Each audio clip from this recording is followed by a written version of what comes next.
Chers amis, chers amoureux de l'entrepreneuriat, bonjour et bienvenue sur notre plateforme Accompagne-moi. Depuis maintenant 3 semaines, nous avons commencé à vous partager la place de la discipline dans l'entrepreneuriat. Notre sous-thème retenu depuis 2 semaines, c'est la gestion du temps et des priorités. Alors, au cours des 2 semaines précédentes, nous avons dit que la gestion du temps était un défi universel. Ce n'est pas seulement les entrepreneurs qui font face à la gestion du temps, à la gestion des priorités. Tous nous faisons face à la gestion du temps et à la gestion des priorités dans notre quotidien.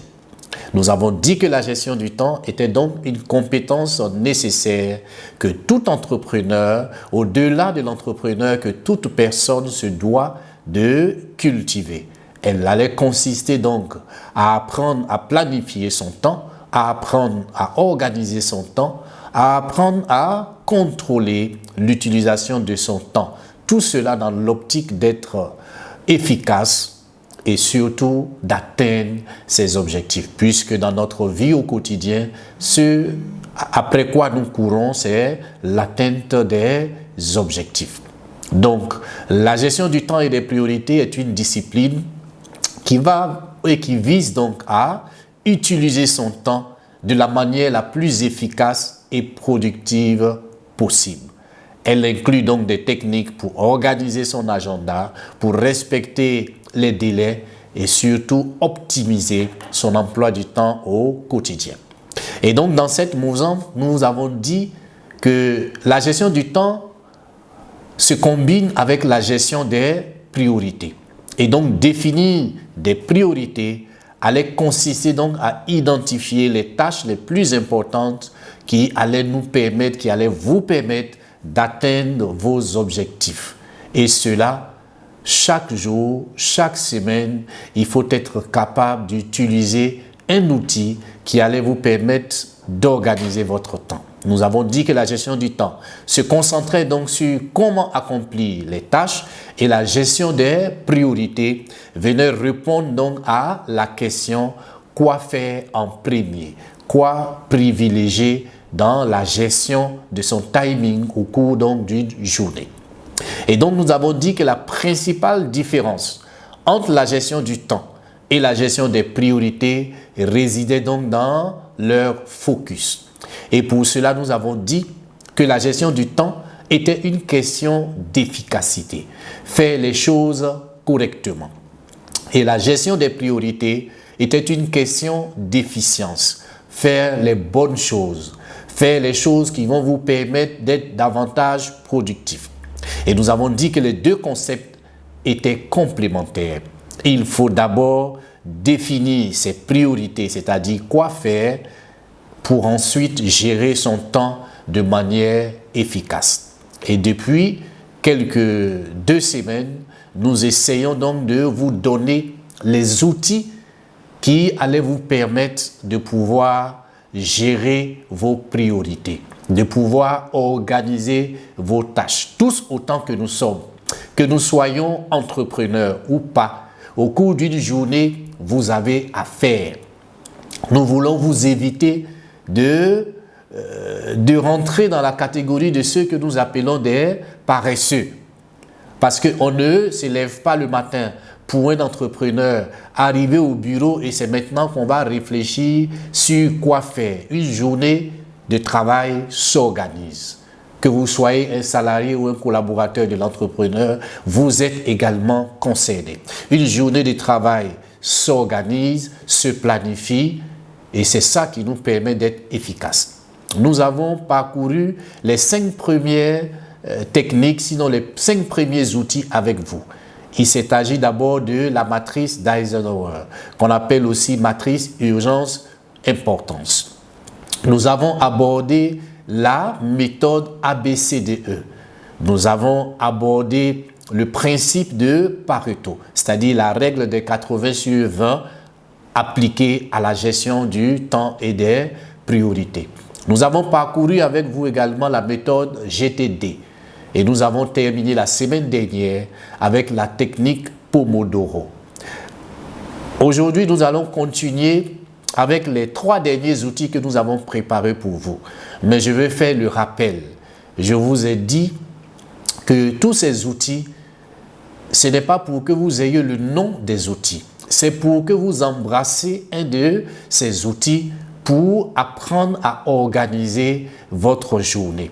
Nous sommes nombreux à travailler 2 heures de temps. Souvent, certaines personnes même travaillent dans une journée moins de 2 heures de temps. Ça pose une question d'efficacité, ça pose également une question d'efficience. Un seul de ces outils peut vous aider à organiser vos tâches, à organiser vos activités, à organiser votre emploi du temps pour la journée, pour la semaine, pour le mois. Donc, nous ne voulons pas, nous voyons tous ces outils avec vous pour que vous ayez le choix entre les outils, mais nous vous conseillons, pour vous qui nous suivez, pour vous qui avez soif de vous voir vous améliorer dans la gestion de vos journées, dans la gestion de vos semaines, et vous qui avez envie d'être des personnes productives partout où on vous place, nous vous conseillons de vous familiariser, ne serait-ce qu'avec un de ces outils pour résoudre la question de gestion des priorités. Notre outil 6, c'est le time blocking. Il nous permet également de planifier notre temps, mais on va le planifier avec cet outil-là en bloc, c'est-à-dire le time blocking ou encore blocage de temps, comme on peut le dire en français. C'est également une méthode de gestion du temps qui, elle va consister à planifier votre journée, non pas donc en dressant des listes de tâches, mais en allouant des blocs de temps spécifiques à chaque activité que vous allez planifier dans votre journée. Par exemple, au lieu d'écrire, rédiger un rapport, vous allez bloquer une plage horaire dans votre calendrier. Par exemple, vous dites de 10h à 11h30, cette plage horaire sera consacrée à la mise en œuvre de cette tâche. Donc, vous commencerez à l'heure indiquée, vous vous arrêterez à l'heure ou au temps que vous avez fixé. Pas question d'aller au-delà parce que nous parlons de blocs de temps. Donc, le principe, il est simple. Vous divisez votre journée en blocs horaires dédiés donc à des activités spécifiques. Tout à l'heure, nous avons parlé par exemple de rédiger un rapport. Ça veut dire que le rapport ne se rédigera pas en une seule journée, mais peut-être au bout de 3, 4, 5 jours. Donc, pour chaque bloc, vous allez définir clairement la tâche à accomplir. Cela s'applique donc à toutes les activités, qu'elles soient professionnelles ou personnelles. Donc, 1, planification quotidienne ou hebdomadaire. Avec tous les outils précédents, c'est ce que nous vous disons. L'outil existe, c'est à vous de l'appliquer. Et pour l'appliquer, c'est des programmes quotidiens que vous allez établir ou c'est des programmes hebdomadaires que vous allez établir. Donc, au début de votre journée ou de votre semaine, ouvrez votre calendrier, que ce soit un calendrier numérique ou bien un calendrier papier, ouvrez-le. Ensuite, identifiez et allouez le temps. Prenez votre liste de tâches et allouez un bloc de temps à chacune d'elles. Par exemple, moi je marque dans ma journée de demain, de 9h à 9h30 par exemple, je vais traiter mes emails. De 9h30 à 11h, j'aurai une réunion avec mon équipe projet. De 11h à 12h30, je vais rédiger mon rapport. De 12h30 à 13h30, c'est prévu pour mon déjeuner. De 13h30 à 15h, je vais appeler les clients, donc appel clientèle. Voilà, de 15h à 16h, je réserve ce bloc-là pour les tâches administratives. Vous voyez, je viens de planifier mon temps. Chaque bloc mérite d'être respecté, c'est-à-dire de 9h30 à 11h, c'est prévu pour la réunion avec l'équipe. Rien ne doit pouvoir me détourner de cette prévision que je viens de faire. Et donc, le plan, il faut veiller à le respecter. Une fois le calendrier établi, comme je viens de faire, l'objectif est de s'y tenir scrupuleusement. Lorsque le temps alloué à une tâche est écoulé, vous passez à la tâche suivante, même si la première n'est pas terminé. Le time blocking est particulièrement efficace pour les personnes qui se sentent submergées par de longues listes de tâches. En transformant donc les choses à faire en rendez-vous avec vous-même, vous gagnez en clarté, en contrôle et en productivité. Le time blocking a des avantages. 1. Il vous permet de réduire la procrastination et il vous permet donc d'améliorer votre concentration, de telle sorte que pour un timing donné, vous êtes concentré sur une et une seule activité. Cela vous permet donc de rester assez productif. Le time blocking va vous permettre aussi d'avoir une meilleure estimation de votre temps. C'est une méthode qui vous permet donc d'équilibrer votre vie professionnelle et votre vie personnelle. L'outil prochain que je vous présente, c'est la méthode Moscou. C'est un outil de priorisation de vos tâches. Que dit cette méthode? C'est une technique de priorisation des tâches. Elle est simple, elle est efficace. Elle est souvent utilisée en gestion de projets agiles pour ceux qui évoluent dans le domaine des projets. Mais elle peut être parfaitement appliquée à la gestion du temps et des priorités. C'est pour cela que nous vous le présentons. Que ce soit donc pour vos projets personnels ou pour vos projets professionnels, c'est un outil qui peut vous accompagner. Elle repose donc sur la catégorisation des tâches en 4 groupes, dont l'acronyme donne le nom à la méthode. Les O au milieu, c'est pour faire beau, pour permettre une prononciation aisée. Et l'objectif donc est de clarifier ce qui est réellement essentiel et de se concentrer sur ces éléments en premier. Les 4 catégories de la méthode Moscou sont les suivantes. Le M pour must have. Must have en français pour dire doit être fait. C'est les tâches prioritaires. Le S pour dire should have. Devrait être fait. Le C pour could have. Pourrait être fait. Et le W pour won't have. Ne serait pas fait.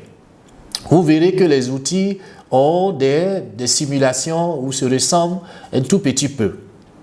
Donc, les 4 blocs, les voici. Le M doit être fait, le S devrait être fait, le C pourrait être fait et le W ne serait pas fait. Ça ressemble un peu à ce que nous avons vu dans la méthode Eisenhower. Donc, pour le M must have, c'est ce qu'on appelle les tâches indispensables. Ce sont les tâches absolument critiques et non négociables pour la réussite de votre projet ou pour la réussite ou pour l'atteinte de vos objectifs que vous vous êtes fixés pour la journée ou pour la semaine. Sans ces tâches, le projet échoue. Sans ces tâches, c'est comme si votre journée n'a pas été une journée réussie. La question à se poser, c'est si je ne fais pas cela, est-ce que ma journée serait un échec ou est-ce que ma journée serait une réussite?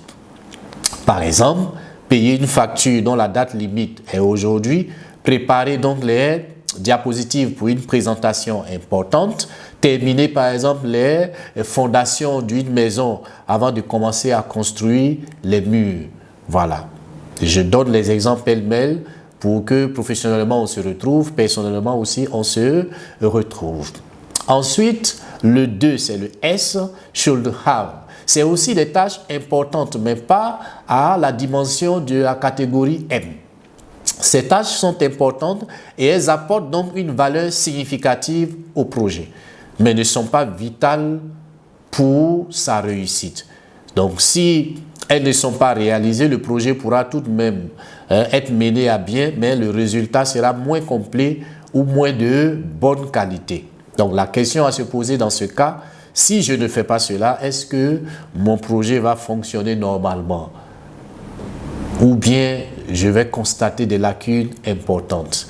Comme exemple, je vous propose par exemple ajouter un graphique pour illustrer les données d'un rapport. Voilà. Si le graphique n'est pas dans le rapport, ça n'empêche pas que le rapport soit lisible et que le rapport transcrive effectivement ce qu'on a envie de passer comme information.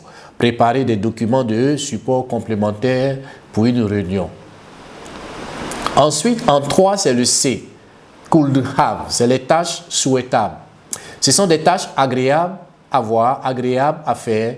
Voilà, elles améliorent la qualité, le confort ou l'esthétique du résultat, mais elles n'ont pas d'impact majeur donc sur la réussite d'un projet, sur la réussite de votre journée. Donc elles sont souvent réalisées si vous avez suffisamment de temps et si vous avez les ressources supplémentaires après avoir réalisé vos tâches M et vos tâches S. La question à se poser dans cette catégorie, si je ne fais pas cela, est-ce que le projet est toujours bon, mais avec moins de luxe? Donc, exemple, pour lire par exemple la mise en page d'un rapport après avoir terminé la rédaction, explorer de nouvelles fonctionnalités d'un logiciel. Et en 4, nous avons les tâches non prioritaires, c'est le W. Ce sont des tâches que vous décidez de ne pas faire, du moins pas dans l'immédiat. Elles sont mises donc de côté pour éviter d'alourdir votre charge de travail et de vous permettre de vous concentrer sur l'essentiel. Cette catégorie, elle est cruciale car elle permet de dire non de manière stratégique et de ne pas vous surcharger dans votre journée de travail. Comment appliquer donc cette méthode Moscou au quotidien? Tout commence par lister toutes vos tâches, parce que c'est d'abord ça. Si vous-même vous ne savez pas ce que vous avez à faire dans la journée, comme activité, comme tâche, il sera difficile à un outil de vous aider à vous organiser. Donc commencez d'abord par dresser une liste exhaustive de tout ce que vous avez à faire sans vous soucier de leur importance. Analysez et catégorisez. Passez en revue chacune des tâches que vous avez listées et affectez-la donc à une catégorie. La catégorie M, must, la catégorie should, S, la catégorie C ou la catégorie W. Soyez honnête et réaliste avec vous-même. Une erreur courante est de classer trop de tâches, par exemple en must have, en M. Si tout est prioritaire, ça veut dire finalement que vous n'avez pas de priorité. On ne pourra pas vous aider dans ce cas.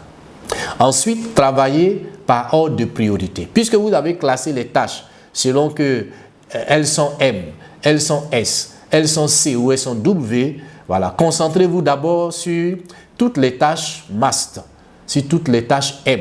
Une fois celles-ci terminées, passez aux tâches should. Si le temps et les ressources vous le permettent, vous pouvez ensuite vous attaquer aux tâches C.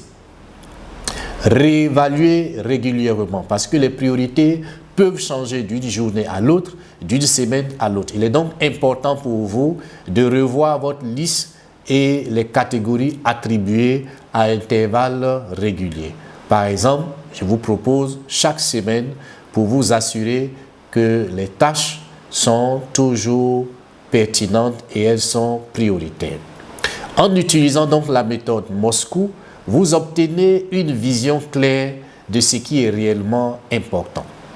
Cela va vous permettre donc de prendre des décisions éclairées, de mieux gérer votre temps et de vous concentrer sur les tâches qui apportent la plus grande valeur ajoutée tout en réduisant le sentiment de surcharge. Nous sommes nombreux à nos postes de travail. Ce n'est pas seulement l'entrepreneur. Nous terminons une journée, nous nous disons très fatigués, très épuisés. Mais en fin de compte, quand on doit faire le bilan de votre journée, vous n'avez peut-être rien accompli de bon pour la journée. Et donc, je viens nous interpeller pour que chacun d'entre nous aujourd'hui prenne l'engagement d'apprendre à organiser sa journée de travail, d'apprendre à organiser sa semaine de travail. Que vous soyez entrepreneur ou pas, l'atteinte des objectifs passe obligatoirement par la gestion de vos priorités. Nous allons terminer par l'outil 8. C'est le dernier outil que nous vous proposons. Il s'agit donc de la délégation efficace. Déléguer fait partie des outils de management que tout entrepreneur, que tout travailleur, pour tous ceux en tout cas qui aspirent à un poste de responsabilité, apprendre à déléguer serait un outil qui pourra vous propulser dans les hauteurs, qui pourra vous aider à rester toujours un travailleur efficace. La délégation, ce n'est pas simplement une manière de se décharger, voilà, donner aux collaborateurs ce qu'on n'a pas envie de faire. Non, c'est une compétence essentielle et stratégique pour quiconque souhaite maîtriser sa gestion des priorités et optimiser surtout son temps de travail. Mal pratiquée, elle peut créer plus de travail qu'elle n'en résout. Mais effectuée efficacement, la délégation efficace va devenir pour vous un puissant levier d'efficacité personnelle et collective. Déléguer efficacement, c'est avant tout un exercice de focalisation. En transférant donc des tâches, en transférant certaines de vos tâches, parce que si le collaborateur fait la tâche que lui doit faire, on n'est pas dans la délégation. La délégation, c'est quand des tâches sont de votre responsabilité et que vous décidez de la faire faire ou de le faire faire par un collaborateur. Donc, vous vous libérez pour vous concentrer sur des choses qui ont peut-être un peu, beaucoup plus d'impact. Ça va nécessiter donc véritablement une expertise de votre part. Comment comprendre donc le rôle stratégique de la délégation? Nous disons que la délégation est la solution idéale pour les tâches classées comme urgentes mais non importantes en gestion des priorités. Nous l'avons vu avec la matrice d'Eisenhower. Les interruptions, les tâches administratives répétitives, logiquement, un manager, un entrepreneur, un directeur, un chef de service doit être capable de pouvoir composer avec un ou deux de ses collaborateurs pour l'aider justement à rester focus sur les tâches prioritaires, sur les tâches les plus importantes dans la gestion de sa journée, dans la gestion de sa semaine. Donc, en les confiant à d'autres, vous vous octroyez donc plus de temps pour les tâches non urgentes mais importantes, telles que par exemple la planification, la stratégie de l'équipe, la stratégie de l'entreprise, voilà, les études dans l'optique d'un développement de l'entreprise. C'est des choses vraiment très importantes, mais qui ne demandent pas d'être faites immédiatement et maintenant. C'est des programmations sur le temps qui sont faits pour ce type d'activités. Donc le but n'est pas de faire le travail par d'autres, mais de multiplier votre capacité de production pour optimiser votre temps en engageant donc les compétences de votre équipe, de vos collaborateurs, en votre qualité d'entrepreneur. Pour qu'une délégation soit réussie, elle doit suivre un processus clair et réfléchi. 1. Le choix de la tâche. Qu'est-ce que je délègue? Donc, quoi déléguer? Quoi ne pas déléguer? Dans la délégation, nous disons qu'il y a des tâches qui peuvent être faites par un collaborateur. Donc, ce n'est pas toutes les tâches que vous serez appelé à déléguer. Ce serait une fuite de vos responsabilités. En B, c'est le choix de la personne. On tient compte de la compétence, de la capacité de la personne. On tient compte aussi de la charge de travail de la personne et on tient compte des motivations de la personne. Un collaborateur qui a même du mal à réussir ce qu'on lui confie, si vous lui demandez de venir vous aider en vous suppléant dans une ou deux tâches, c'est une catastrophe que vous êtes en train de préparer. En C, c'est l'articulation et la communication. Comme nous ne sommes pas dans le cours sur la délégation, mais ici aussi, il y a la façon dont la délégation se passe. Comment est-ce que j'informe le collaborateur? Qu'est-ce que je mets à la disposition du collaborateur? Est-ce que je lui donne l'autorité? Parce que pour une bonne délégation, il faut donner l'autorité de cette tâche-là à la personne. Et quels sont les délais et autres? Dans une autre séance, on reviendra là-dessus. Il y a ensuite le suivi et le retour d'informations. Quand vous déléguez quelque chose à un collaborateur, il doit avoir un feedback, il doit avoir un retour sur instruction donnée. Ça nécessite de la confiance, ça nécessite votre capacité à contrôler, à corriger et à soutenir le collaborateur. Ça, une fois que la tâche est accomplie par le collaborateur, il y a toujours un retour constructif et à vous de reconnaître l'effort que le collaborateur a fait. Voilà, ça renforce sa motivation pour les délégations futures. Et il y a des avantages à la délégation. Le gain de temps personnel, le développement des compétences de vos collaborateurs, l'augmentation de la capacité globale, parce que le collaborateur apprend un peu plus que son travail ou ses routines quotidiennes. C'est aussi un moyen de motiver davantage les collaborateurs et de les engager. Qu'est-ce qu'on doit retenir? La délégation fait partie des outils qui peuvent aider tout entrepreneur à gérer ses tâches, à gérer ses priorités, à gérer ses activités au quotidien et de façon hebdomadaire. C'est un outil essentiel pour transformer votre liste de tâches en un plan stratégique et pour faire passer donc votre gestion des priorités du mode réactif au mode proactif. Ça veut dire que vous ne serez pas toujours dans la surprise, mais vous préparez toutes choses. La liste n'est pas exhaustive. Il existe encore d'autres outils, mais nous allons nous limiter à ces outils pour que vous ayez la possibilité de choisir l'outil qui vous semble le plus simple à utiliser. Vous pourrez trouver sur les plateformes internet des vidéos qui vous parlent, qui vous donnent davantage de détails sur tous ces outils que nous vous avons présentés. L'objectif de notre formation, sachez-le, ce n'est pas simplement de vous dire qu'il faut gérer son temps, il faut gérer ses priorités. Derrière tout ça, c'est la discipline. Parce que notre thème, n'oubliez pas, c'est la place de la discipline dans l'entrepreneuriat. Donc, essayons donc de voir l'impact de la discipline dans ou sur la gestion des priorités. Nous avons dit que la discipline en entrepreneuriat était donc la capacité à définir et à suivre un plan d'action cohérent et rigoureux, même face aux distractions et aux défis. Donc ce n'est pas une simple obéissance à des règles, nous avons dit que c'est une force intérieure qui permet de maintenir la concentration sur les objectifs à long terme de votre entreprise. Et je veux que nous soyons assez clairs là-dessus. Nous parlons de force intérieure. Ça veut dire que la discipline, elle dépend de vous. Elle ne dépend pas des outils. Les outils, c'est pour vous faciliter la gestion de votre quotidien.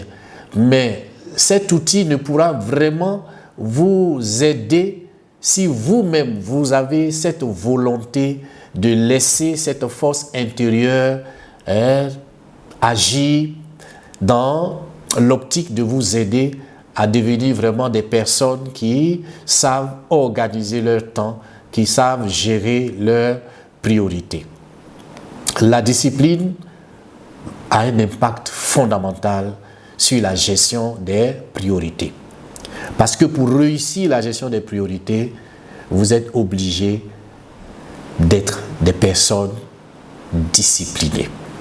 La discipline va vous permettre donc de passer, comme je l'ai dit tout à l'heure, d'une approche réactive à une approche proactive.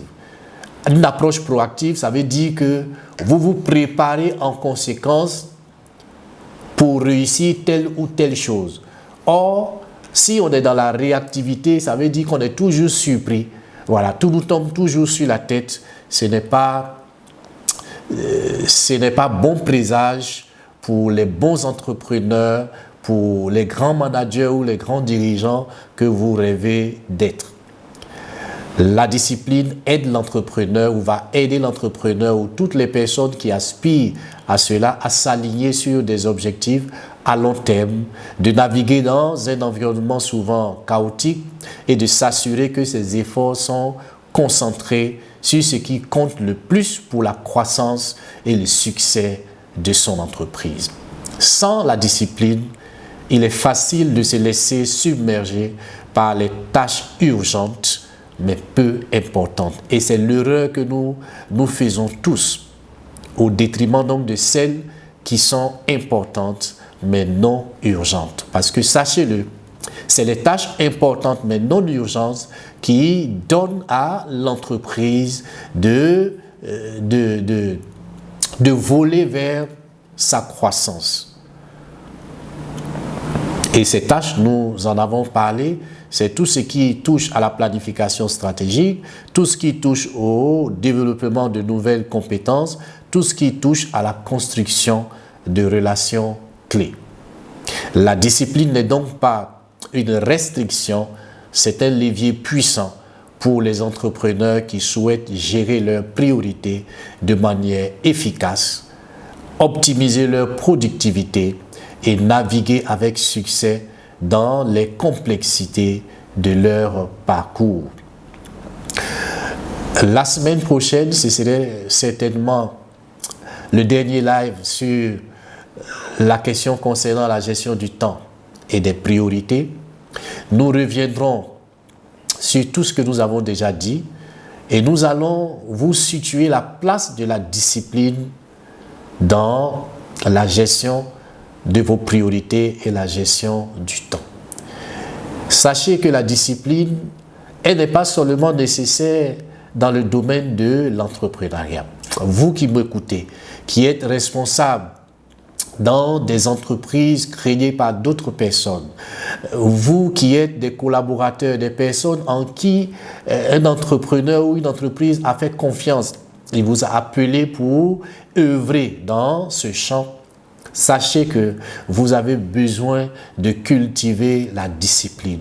Nous ne réussissons pas parce que nous n'avons pas de regard sur la discipline.